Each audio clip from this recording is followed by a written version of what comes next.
Great, thanks, Michael. So today I'm going to talk about some new composite materials for wind turbine blades specifically. Wind turbines have been scaling up and been under development for 30 to 40 years, really started in the 1970s. Turbine blades are generally made with composite materials, fiberglass, carbon fiber, some of them made with wood laminate, some metal blades over the years, and some concrete blades over the years. But generally, it focuses in on composite materials. As blades have gotten larger and larger, it has presented challenges to materials and to manufacturing processes. Right now, the typical megawatt-sized blade that is being sold in the market is somewhere in the range of 50 to 60 meters long, so very, very large structures. And we're in the process of designing and building blades that are close to and in fact over 100 meters long, so the size of a football field or longer. And so this has brought us some very unique challenges on manufacturing and some other issues. And so we're looking at some new materials. And so I'll start off with talking about thermoplastics for wind turbine blade production. And we're doing a lot of this research at the National Wind Technology Center, NWTC, which you'll see on the bottom of the screen there on my first slide, near Boulder, Colorado, part of NREL, about 20 or 30 miles north of the main campus at NREL. Okay, so the vast majority, in fact, all megawatt-sized blades for turbines that are 1 megawatt or larger, are made with what's called thermoplastic resin systems, things like epoxy or vinyl ester or polyester. And these thermoplastic resin systems cannot be reversed once they are produced. Adding heat or heating them up after they are produced does not melt them. It'll burn them at high enough temperatures. And that, given that, the thermoset, and I'm sorry, there's a typo there. It's not thermoplastic resin systems up top. It's thermoset resin systems.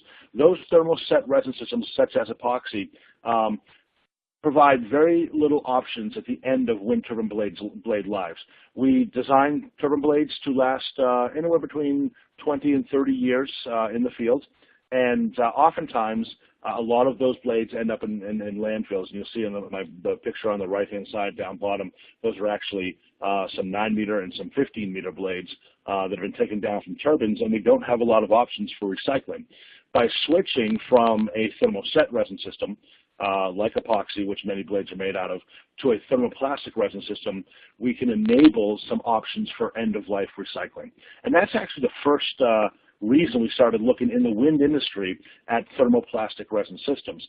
And we here at NREL are part of a Manufacturing USA Institute, what used to be called NNMIs, or National Network of Manufacturing Innovation Institutes.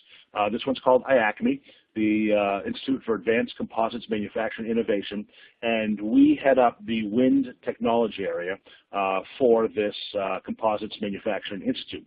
And so one of our initial projects, which I'll talk about in a moment here, was to start looking at thermoplastic resin systems for recyclability. When I talk to all of the wind blade manufacturers, wind turbine OEMs, recyclability is on their list, but it has to be cost effective in order for them to really be interested in producing blades that are recyclable at the end of their life. But then we started realizing with looking at thermoplastic resin systems that there may be some other advantages as well. One of them is cycle time. We can produce blades faster in the factory and thus produce more blades per day out of a factory and have the efficiency of that factory go up and the cost of the entire system for a wind turbine go down. We can reduce the embodied energy used to make the wind turbine blades because we don't have to add heat to the process or post-cure in an oven afterwards. It also reduces capital costs by having non-heated molds and no ovens on the other side of the factory to post-cure blades. And then finally, we're seeing some beneficial structural properties with these new thermoplastic resin systems. So we started the ACMA project looking at 2 new thermoplastic resin systems, nylon 6, and then a newly commercial thermoplastic system called Ilium from a company called ACMA. And ACMA is headquarters in the United States is in King of Prussia, Pennsylvania. And we put together a team just to look at these in situ polymerization, in situ polymerized thermoplastic resin systems. And what was really important for us to look at was that these resin systems can be a drop-in solution to what we're already doing in the wind industry. We want to have a new resin system, a thermoplastic resin system that can really kind of behave like a thermoset resin system in its processing capabilities and its processing manufacturing processes, so that all of the current blade manufacturers and turbine manufacturers out there don't have to retool and revamp their entire system. They can use something that may be more beneficial for recyclability, maybe more beneficial in other areas as well, but yet can be used in their current process. And so that's why we looked at these two systems, Nylon 6 and Ilium, and started to evaluate those early on in the project. You can see the project partners down at the bottom of the slide. So we have industry partners, as I mentioned, ACMA, which is a resin supplier, Johns Manville in Colorado with us at NREL, just about 20 miles away. They produce fiberglass, and we're evaluating the thermoplastic resin system with their fiberglass. TPI Composites is a company out of Rhode Island, but it's a worldwide with blade manufacturing facilities across the world and several in the United States. 2 laboratories, NREL and Oak Ridge National Lab, and then 4 universities, School of Mines here in Colorado, University of Tennessee in Knoxville, Purdue, and Vanderbilt University, all coming together, public-private partnership to look at these new materials. We started off by making some panels and cutting coupons from those panels and doing some coupon level testing. Our goal there was to start to characterize the structural properties and create a database and have that database for use to compare against our baseline epoxy, our vinyl esters, our polyesters, the thermoset resins that we currently use. We have to make sure that the structural properties are up to par with what we already use. And then in addition, we created a techno-economic model to look at all aspects, the cost of the material, the cycle time in the molds, the embodied energy, the recyclability, the structural properties, look at the broad spectrum of data for this new resin system that we're evaluating to really determine the feasibility, whether we think at the end of the day that these new systems, these new thermoplastic resin systems can be commercialized. And as Charlie started out talking about LCOE, levelized cost of electricity, everything that we do has to go to lower LCOE in order to make wind more successful in the marketplace. So we started about 1.5 years ago on this project, and we realized about 6 months or 8 months in that Nylon 6 was not going to be a good choice for wind blade production. So we actually eliminated Nylon 6 from the program. And the key finding there was that the processing temperature for Nylon 6 was in the range of 150 to 200 degrees Celsius. And our tools, our molds for making wind turbine blades, our fiberglass molds primarily, can handle temperature up to about 100 or 120 degrees Celsius, and therefore it was not a drop-in solution. We were finding the costs of Nylon 6 were a bit higher than what we're using for epoxies and vinyl esters and polyesters, thermoset resins as well. And so the techno-economic model early on told us that it was not a viable solution. So we have now moved on with the Ilium resin system from the company called ACMA, and we're scaling up that system. So as I mentioned before, we had produced some panels and some coupons, but now we're producing blade components and full-size blades. When I say full-size blades, not 60 or 70 meter blades, not yet at least, and I'll get into that. I'll get into the 9 meter blade in a moment. But you can see the pictures there on the left-hand side. We're producing spark caps, very thick sections and blades, about 50 or 60 millimeters, over 2 inches thick.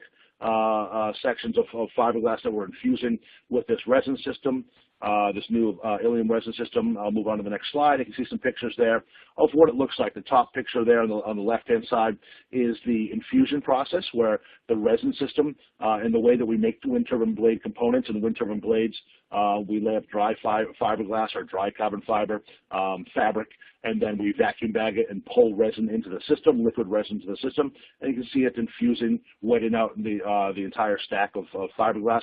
And then down bottom, you can see some examples on the left-hand side side are some baseline epoxy, thermoset resin systems, spark caps, sections of spark caps, and on the right-hand side, the new Ilium spark cap. So we're working through some manufacturing processes, doing structural testing. This spark cap you see here is only about 1.5 meters long. In a typical megawatt-sized wind turbine blade, it runs the entire length of the blade, so it'd be 40, 50, 60 meters long.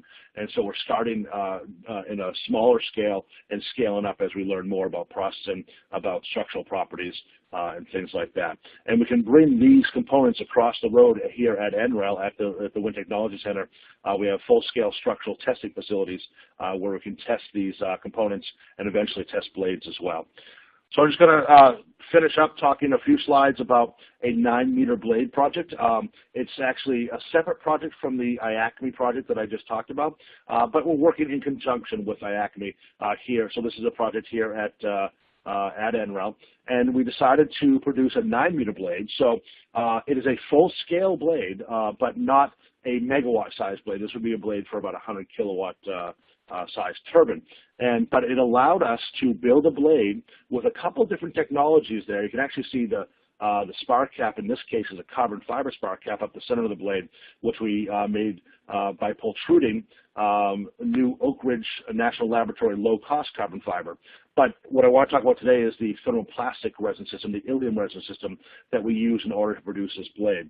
So I'll advance the slide here. You can see some of the pictures of how a blade is made. It has two skins.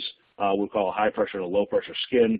And you can see on the left-hand side some of the infusion techniques there, and then we assemble the entire blade. But what this project did, is it brought together the whole ecosystem of material suppliers, of national laboratories, of blade manufacturers, universities, and turbine OEMs to start to scale up this new material, thermoplastic resin systems.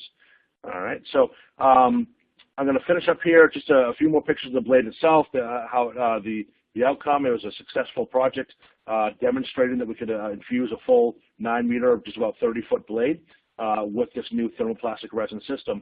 And then what I want to finish up with is talking about actually the future of thermoplastics. You know, we started out this whole inquiry looking at recyclability and being able to melt the blade down at the end of its life because of the thermoplastic resin system and reuse the fiberglass, reuse the carbon fiber, reuse the other components of a wind turbine blade. But actually, several things have come about. Thermoplastic resin systems have the ability to be thermally welded. So right now, we glue sections of the blade together using adhesive. We bond them together with adhesives. In the future, we actually think we can have much more reliable wind turbine blades in the field, very large wind turbine blades for offshore, by thermally welding these sections together rather than having adhesive or glue joints that oftentimes when a failure starts, a long-term fatigue failure starts, it starts with cracking in that adhesive in that bond line. So thermal welding of these components together, if they are made with thermoplastic resin systems, could be a huge advantage in the future. And then finally, I'll just end up by saying repairs in the field. Inevitably, you have to perform repairs on wind turbine blades when they're damaged, if lightning strikes them. Right now, you have to go up and grind out all the thermoset resin system. With thermoplastics, we could go up with a heat source, a heat gun, melt it down and then reform it and really revolutionize how we repair blades in the field. So ultimately, thermoplastic resin systems for wind turbine blades could absolutely reduce the cost of energy, could make blades more reliable in the field, and then enable recycling in the long term. So it's an exciting new material and new manufacturing process that we're evaluating at NREL in Colorado and across the country with our partners. So with that, I'll finish up and turn to questions if there are any.